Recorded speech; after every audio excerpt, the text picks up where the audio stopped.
whenever you are to start your WordPress web design, the first thing you need to do is to open your XAMPP. You have to open the XAMPP and start the Apache and MySQL. So those things are key. You need to start them. If you don't start them and you just go ahead to log into your WordPress website, you are going to face a challenge. So let me first of all look at or open my XAMPP and let's start the Apache and MySQL. So it's opening right now. Okay, so I have my Apache and MySQL. So those two are the most important services that we have to start. So just go ahead and start Apache. Okay, go ahead and start MySQL too.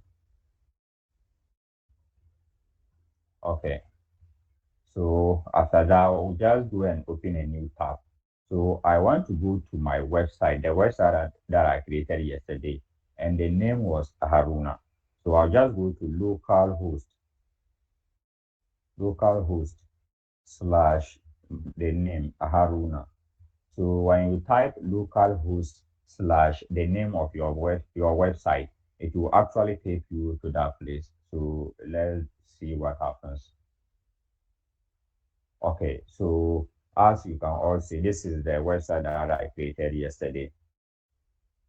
Okay, so this is it. So we can use this icon at the left side, at the top left side, to go to the dashboard. But what if you open your website and it's not appearing this way? There's another way that you can go to the dashboard side. So let me show you that way. So when you open a new type to go to localhost slash the website name, which is Haruna slash WP. The WP here means WordPress. So WP dash admin. So this URL will take you to the dashboard of their website. So if I press enter, it will actually take me to my dashboard. Okay. So this is the dashboard that we are coming to look at today. So we are coming to look at what all these things means. So this is the front end and this is the dashboard part of it. Okay. So when you create your website, your WordPress website, the first thing you need to do is go to the settings. So when you come to these settings, we have what we call general. When you go to the general, so the site title that we were inputting when we were creating the website, so here you have a chance to actually change it to whatever title that you want. So if I decide to change it to Harunzi, so if I decide to change my title to Harunzi and go and save the changes, so if I save these changes, the title is actually going to change. So let me save it and see. Okay, so the changes have been saved. So if I come to my front end part, so when you look at the top here, you see Haruna. So if I refresh the website, it's actually going to change to Harunzi. Have you seen? The Harunzi has changed and you can now see it. So if you want to change it back, just come back to the general and change it back to the name that it is or the name that you want. So I'll just change it and go in. So what you need to do is that anytime you make a change in this place, you have to come and save it. If you don't save it, nothing is going to happen. The change will not take effect in the front end part. So anytime you make a change, you have to come and save it. So let me save it and go back again. Okay. So if I refresh it once more, it's going to revert back to the first one that we were having already. Okay, so that's the first thing you have to do. Okay, so also when you come to this thing, we have something we call permalinks. So permalinks are actually like it's a short form for permanent link. So links that we want to be permanent or in our post, there is something we have to change in this permalink. So let me open my permalink. Okay, so here is it.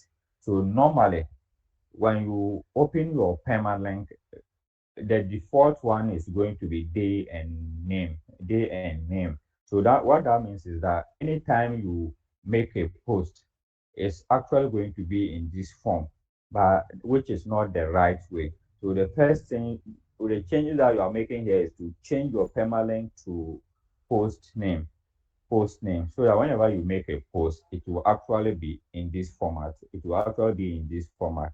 So your website name slash the name of the post that you are making. So when you come here, you just have to change it to post name. Just change it to post name and go and save the changes again. So you go and save the changes again, and you are done here too. So we are done with this one. Okay, so back to the main dashboard.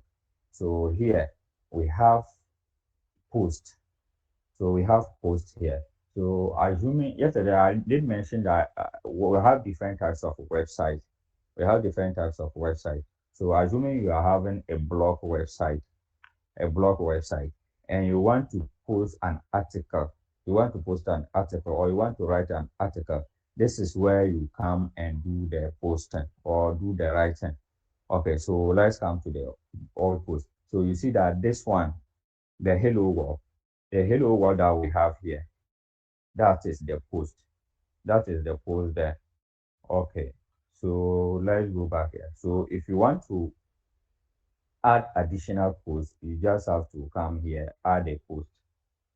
So you come and add post. When you click this one, it will take you to a so here you write your title of the post and also write the content, and that will be it. We'll look at this one into details in the subsequent videos coming. So let's just go back to our dashboard again. Okay, so after the post, so what you also have to know is that when you come to the post, there are also categories. So you can also put your post into different categories. So we'll look into those ones later on. Okay, so after our post, we have something we call media. So basically, media is just where your files or your images, where your images are lying. So any image that has to do with this website, this is where it is going to be. So let's just open the library. So right now we don't have any media yet. So if we start to add images to our website, this is where we can find them. Okay, we'll come to pages. So normally every website has a particular number of pages. So normally the basic pages of a website is just the home page. So there's no way you go to a website and you don't see a home page. So we have a home page, also have about page, also have contact page. So where you can contact the owners of the website, also have services page. So those ones are the main pages you have in a website. So you see that pages are static. So pages are like posts, but when you look at pages are static. So when you create your page, it's just static. So your pages are static. That's just the difference between a page and a post. So when you come here, let's see the pages that we have. Okay, so we have only one page here, which is the sample page. So let's go back to the website and see. So this is the page that we have there, the sample page.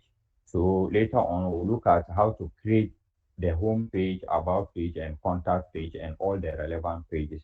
So later on, we'll look at those ones. Okay. So apart from pages, what we also have is comments.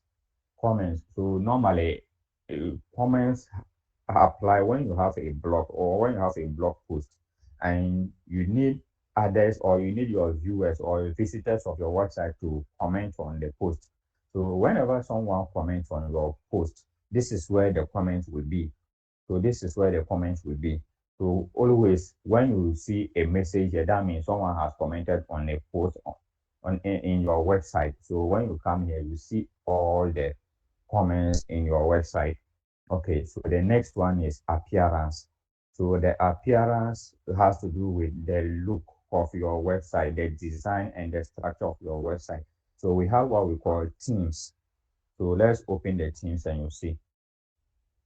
So by default, these are the default WordPress themes that we have. So whenever you install a WordPress, so it will come with all these themes. So the activated one, the active one is the 2025 one. You can actually activate this one, actually activate this one too. And later on, so we're going to look at how to add different things that we can customize. We'll look at how to add different things that we can customize. So basically, this is what themes means. So after themes, we'll look at plugins. So plugins are also kind of, we have to install them in the process. So plugins will help your website to get functionalities. It will help your website to be functional. So assuming you have a, so normally we have a plugin like this thing, contact form, the contact form. So the form that you normally fill when you go into a website. So we have a plugin like that here. So that one will help you to let your users contact you through the website. So whenever a user enter their details, so in the contact page, so the plugin will enable that functionality to take effect. I also have another plugin we call yes, use SEO, use SEO. So that one helps with the search engine optimization. So when you install the use SEO, that one will help to optimize your website so that it can be visible on Google or any search engine. So enough of the plugins. We'll look into that one too in the subsequent videos. Okay, so after this one, we'll come to users. So users here means that you can have a blog website and you have, let's say you are the administrator, you can add another user. So maybe and limit that particular user functionality. Maybe he's only there to do writing, to write a blog. He can't delete any post there, or he can't delete any blog. So you can add a user and limit the user functionality. So if we come here, it will only be one user, the admin. So here I'm the only user there. I can decide to add another user and give that user a functionality or a role. So what the role, maybe I would give that person a role to only create pages, sorry, to only create posts. So after creating posts, that user cannot do any other thing apart from that post. Or you can add a user, and that user can only be reading. The fellow can only read. He can't only write a post and he can't even delete a post. So that's what the user means. Okay, so basically, these are the things that you need to know about the WordPress dashboard in order to create a functioning website. So these are the main things or the key things that you need to know as a developer to create a functioning website.